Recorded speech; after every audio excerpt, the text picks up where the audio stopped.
Hey guys, how you doing? I am wanting to show everybody something.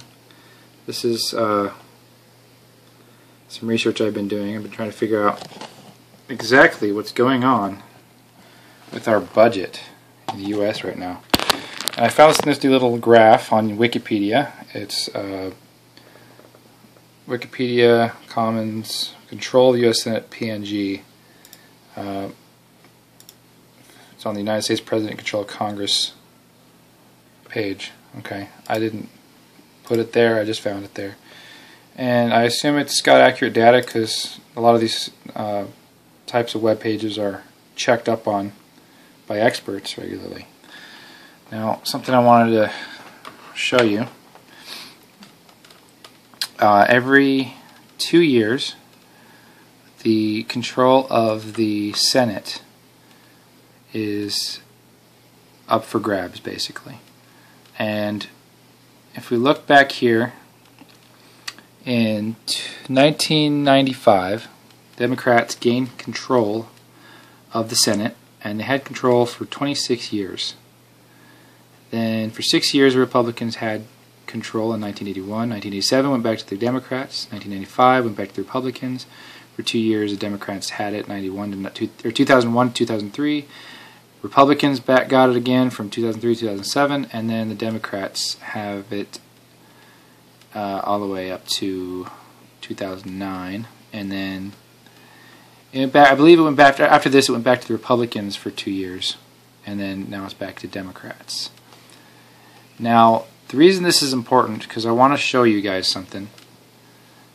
If you look at our deficit, it's this nice little graph here. Shows you that it was kind of hovering back and forth around here. I think right around 95 they really got serious about reducing the deficit, and they started getting up towards, they got 0 in 97, and they got up to about $300 billion in surplus in 2001. Now, this is a lot of times credited to Bill Clinton. They say Bill Clinton balanced the budget. Okay, and I'm going to show you. Yeah, he probably had some hand in it, but our president isn't in charge of everything. He just signs the bill into law. What you guys need to realize is whoever's in control of the House or of the Senate is in control of the budget. So let's start from 1995, when the Republicans got into control. 1995, our deficit went to 0 and surpassed it to 2001.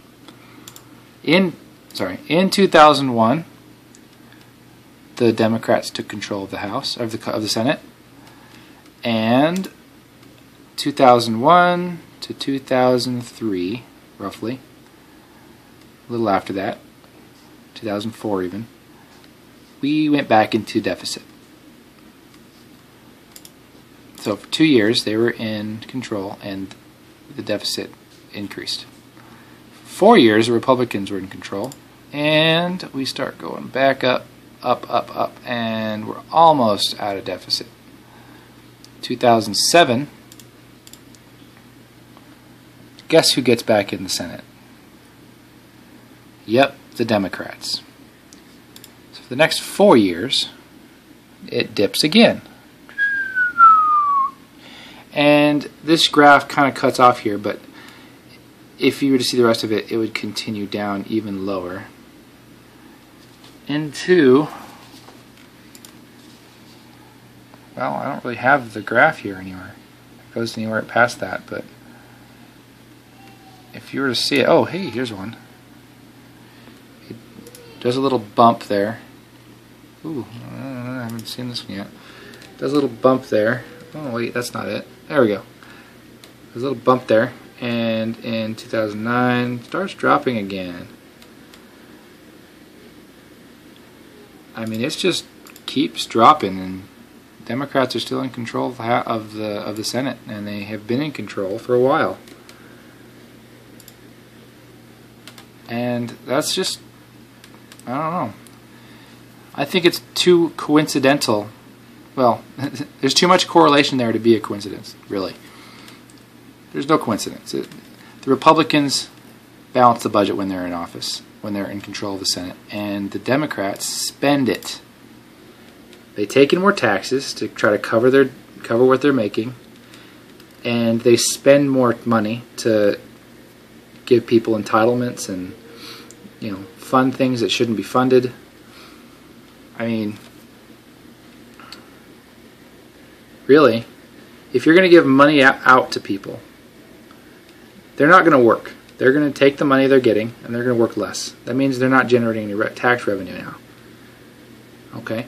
When you increase taxes, people start spending less because now they have to put their money in taxes. That reduces the velocity of money. It reduces the number of times money is actually cycled through the economy. It reduces the number of taxes the government takes in. On top of more spending, you're actually getting less revenue because you've increased taxes. When you decrease taxes for everybody, not just the rich, it doesn't matter if they're rich, if they're poor. If they're paying 10%, then 10% is fair. If they're super rich, whatever, doesn't matter.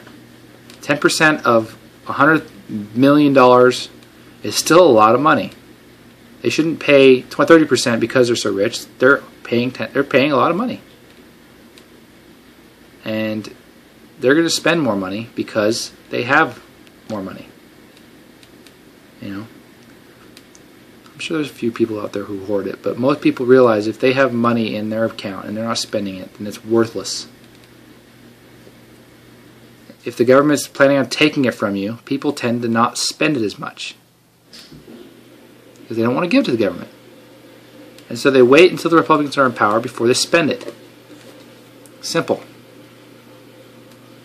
If your taxes are going to go up, you will spend less. If your taxes are getting ready to go down, you wait till they go down and then you spend more. Simple. It's really an economic principle. When you expect the market to improve, you wait. When you expect the market to get worse, you spend. I mean, it really, basic principles. Basic economic principles. The Democrats don't understand it.